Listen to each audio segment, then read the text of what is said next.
Hello, this is Gary McDougall, author of Start with C. The novel's just been released by Pamela Press. It's a murder mystery with a twist, not the usual. We don't know who the murderer is, of course, but we also don't know who's been murdered, and we don't know who is telling the tale. Now, because this comes out of a lot of personal experience, I want to give you some brief on the background to the story. And we'll start on August the 4th, 1987. Now, for non-Australians, that won't mean much, but for others, we'll realise that was when a very insignificant character died in police cells. And the extraordinary part is that his was the 42nd death in police custody that year. It caused a national scandal in all the Australian media. Were made international news and in fact made the cover of Time magazine that year. So it was of some magnitude, and out of it Prime Minister Bob Hawke created the Royal Commission into Aboriginal Deaths in Custody that is still discussed today. At the time I was very, very busy on a whole lot of projects, one of which was a official Bicentennial project with the New South Wales Bicentennial people, and I was on a Lands Department trust trying to create this walking track. So it certainly was on my radar. But 2 weeks later, a Lands Department person came up to me and said, "Oh my God, can you help me? Can you help us? The Premier has just realised we have some 40 or 50 official projects for the Bicentennial, and not one of them is Indigenous." Yeah, he did have a problem. He said, can you think of anything that we could do that would be a Bicentennial project? And I said, as a matter of fact, I can. There's a little town called Brewarrina. You might have heard of it recently, the very site of the Indigenous death in custody. I said there's an Indigenous fish traps in the Barwon River. It's been there for thousands of years, and it's right on the edge of Brewarrina Township itself. And it's pretty well where the Barwon River becomes the Darling River. And there's a shallows area there where they've built a collection of rock walls and a kind of labyrinth across the river, so that any fish that comes along gets lost in this labyrinth and gets caught in these little cubicles. And it delays their progress, and it makes it easier to spear them, and therefore guarantee food supplies for a time, because this was a meeting place for several tribes that met every couple of years, and they needed, a gathering of well over 1,000 people, shall we say, and you need to have the food supply for that large number, and the fish traps provided. So it's a very significant piece of archaeology. So I said, that's right, maybe that'll fit you. I don't know. Went away, and weeks later, bingo, there's there's a proposal for an Indigenous cultural museum in Brewarrina, the very place the Royal Commission of Deaths in Custody would have started their work. Perhaps just as significant, it was a little personal event in this Lands Department trust, where the public service fellows introduced us to another public service figure who put to us good news.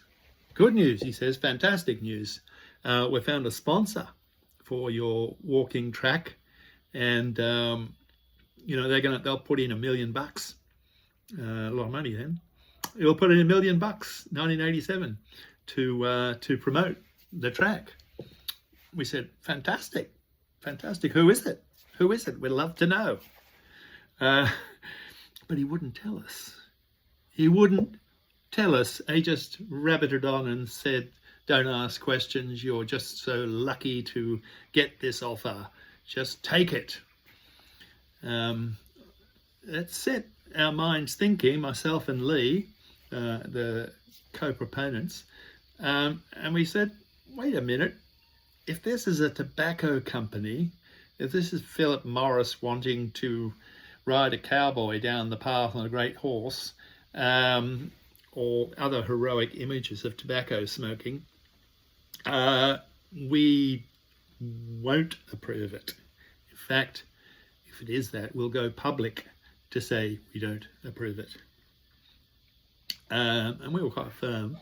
And after that, the public service then proceeded to ridicule us, to lambast us, to do, you know, generally insult us at every angle and give us a free assessment of our character. And he's rabbited on for about 10 minutes, beating us over the head verbally, after which we repeated what we said earlier. So bingo, that was the end of that proposal. That so in other words, it was a tobacco company offering that that money. So I've never forgotten that public official. He's the first public service bully that I'd run across, and he has been reconstructed and reborn in starts with C as Cliff Badger, the public official who, which is completely fictional, by the way, but inspired by this character, where he gets found out for his corruption, and he managed to weasel out of it and get this unlovable assignment to an outback country town. Say no more. So that created my Cliff Badger character. Now, I also visited Brewarrina some years earlier with my friend Mick Childs, who was a science teacher out there, but also a guitarist. And we were going out there to collect his guitars. He'd lent them to his Indigenous friends out there, and because, you know, there were a lot of bands out there. He said when he came on, no bands, and when he left, there were 5, and he was a member of all of them. So we were going back, and he dropped in on me 2 days before we left and said, would you like to come? And those were freewheeling days for me, and I could drop everything and go, and that's exactly what I did. So when we went out there, it was a complete eye-opener, I suppose. And I met Essie Coffey, Steve Gordon, and Tombo Winters. Now these 3 characters were leaders in quite a small town, yet they had 3 strong, diverse leaders, and each one of them has been an inspiration for characters in Start with C. Essie, because she was queen of the down and outs, queen of the wretched and the poor. Steve Gordon, because he was an implacable advocate for his people through the Legal Aid Centre. And Tombo Winters, retired shearer who had been an official for the AWU, the Australian Workers Union, for some years before his bad back got to him and he had to retire. And I spent time with Tombo, quite a lot of time with Tombo. and I can say I love the fellow, and he changed my political philosophy. So good on him for that. So I had to include these characters if I was going to write a book, but you'll notice there's no book at the moment. I've got some characters, but I don't have a story. But then I had to ask myself later on, about 2020 years later,